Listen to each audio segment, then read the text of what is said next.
Can I pick on GM for a little bit? Sure, you can, man. We like picking on those guys. I'm gonna be labeled as a GM hater soon if I don't. You're not. If I don't curb my enthusiasm. You see what I did there? I did. So GM just lost their CFO. Yeah. And she went to a payment processing company that I know very well called Stripe. And I just want to talk a little bit about this and why it matters. Now, I'm going to do my best to. I apologize in advance if I mess her name up. I think it's Divya Suryadevara. Sounds about right. Suryadevara. Sorry. I'm going to go with that. I'm sorry if I messed that up. It's a good. No, you did. I think it sounds good. So the reason this is kind of newsworthy, because people come and go all the time in roles, but not so much in the automotive industry at a high executive level. Mm-hmm. They are used to, that's kind of a closed ecosystem. Jay, you know this. People that work in that industry tend to stay in that industry. Now they might go across the street to work for, a different, like Ford may go to GM or Honda or Toyota or whatever, but they tend to stay in the industry, right? Sort of like what Iacocca did, Right, that's right. And so it's even more newsworthy when you have somebody that just completely leaves the industry. And, there's so many lifers is what they call these people that just basically retire, in the auto industry. And her predecessor did it. Ford's CFO retired last year after a 42-year career with Ford. His predecessor had a 34-year career. I mean, so it's just kind of, this is unusual. But when you have a situation like you have with GM, where, she sees the bottom line. She's looking at the accounts. She knows how much is in the bank. She's reporting on that to shareholders, right? And Wall Street's paying attention to that, too, and you have a situation here where GM lost billions of dollars in the second quarter of 2020 because of coronavirus shutdowns. Right. Ford did much better than expected and much better than GM. And so it makes me wonder, this is kind of what we said, GM is probably not handling things as well on a lot of levels as they could be. That's right. And if I'm her, I'm looking at that and I'm going, well, this is a much, Stripe, by comparison, is growing. The one thing people are doing more and more nowadays in this current climate is what, Jay? Is buy things. Are they going out and buying things, or are they staying home and buying things? Both. I mean, there is, but a lot of people are staying home, buying things. Delivery, all that sort of stuff is grocery pickup. Those are all online. Okay, they are, and you're looking at the zero contact type of transaction. That's where this comes in. So it's huge. It's huge. Amazon has their own processing platform, but my point being, she looked at this and went, yeah, that demand is not going away anytime soon. It has grown for the past 15 years. I'm in. Yep. It's a smart move, probably. She looked at GM and what they're, If I am tied to GM at all, if I have shares in GM, if I'm invested in GM in any way, shape, or form, if I'm partnered with GM, I would sit up and take note of this. Not because someone chose to not be a lifer, but because someone that was that high up in the financial part of the organization went completely different direction right now. Yeah. And you're right. You bring up the valid point, and they did in this article as well, is that typically within this industry, you're in the industry. When you make a move, you might go to Ford, you might go to Chrysler, whatever. Yeah, look, if Tesla's doing well, go to Tesla. But she just went, She just went like, boom, I'm out of here, and I'm going to do, I'm going to go do this Stripe thing, man. But she's a CFO, so she's looking at those things, like you said, and she has access to that information. So it doesn't give me a warm fuzzy if if I hold a reservation on a C8 Corvette right now. I'm just saying. Well, if I'm a guy who has put money down on a C8 Corvette, I mean, if you got a couple 3 years to kill, right? Yeah. So, do you think that ever? I mean, that's just so sad, man. It was a real big deal. Jalopnik did an article last week that I read, and they dumped a heap of shaming on a guy that was selling his used mid-engine C8 online for 15-20% more than sticker. Yeah. And look, supply and demand. Like, I don't see why you need to shame the guy. If he can get it, right? You can't buy them. We did this on the podcast last week. You cannot. The closest one that I could find at a dealership to me in Nashville, Tennessee, was somewhere in the middle of in southwestern Indiana. Mm-hmm.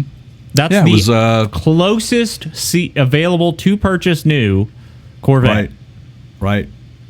And that's that's insane. Like I said, it is insane, and it's just the guy that's selling this thing above, what the price is. If you buy one brand new, you can't blame the guy. Well, the market will decide. If it doesn't sell, then he lowers the price, right? His point is what? His point is this: hey, you go ahead, put your order in. But I got one. I got one right here if you want it, and it's a little bit more money, but you're going to have an opportunity to drive this thing. Yep. And based on it, production is going to be pretty limited. It sounds like, so you might have a rarer car than you think you would be getting. Yeah, I mean, they're numbered, guys, so it could be. It's one of the earliest productions, so it would be worth that extra money, I think. Hey, if you disagree, good for him. Go ahead and leave us a comment in the video section. If this makes it to YouTube, tell us why you disagree. I would love to hear it. I don't know. Anytime that I see a demand for these things that exceed, if they can't have one on every General Motors dealership or Chevrolet dealership in the United States, right. If they can't have one on the lot most of the days out of the year, that to me is a problem. Right. This is a Corvette. This is not a $500,000 Ford GT. This is not a special. Yes, you can custom order stuff, but just a Corvette, not the high end, not just one.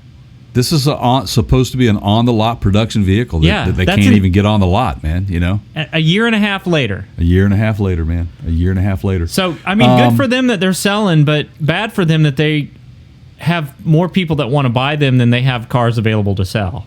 That's right.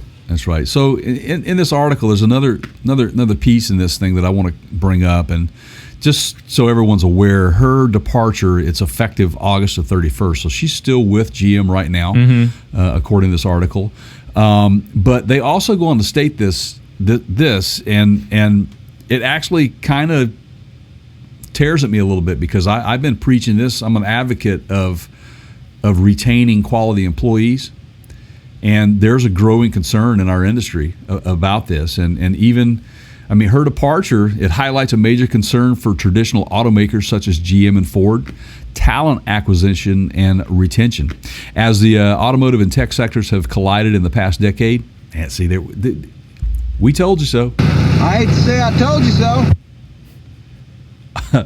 Automakers and technology colliding, we said it, man. It's going to be, we used to buy one now people are buying it for the tech.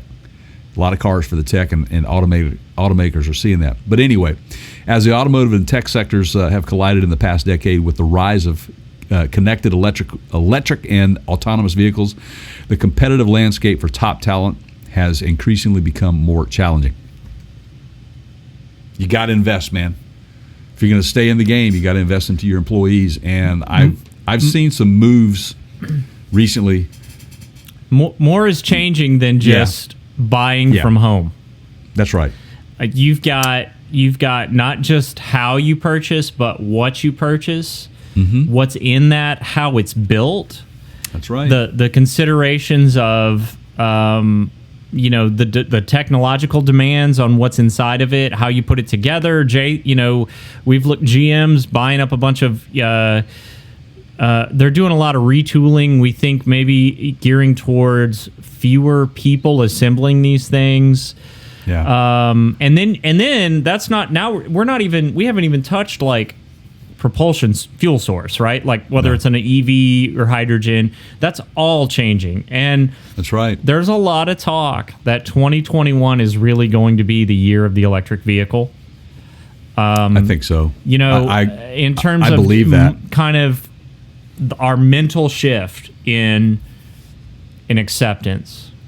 Yeah. You just think about this. Less than a year ago, you had a bunch of what were these guys in the internal ice? They were icing, Teslas where they'd pull up and block their chargers or whatever. Oh right? yeah.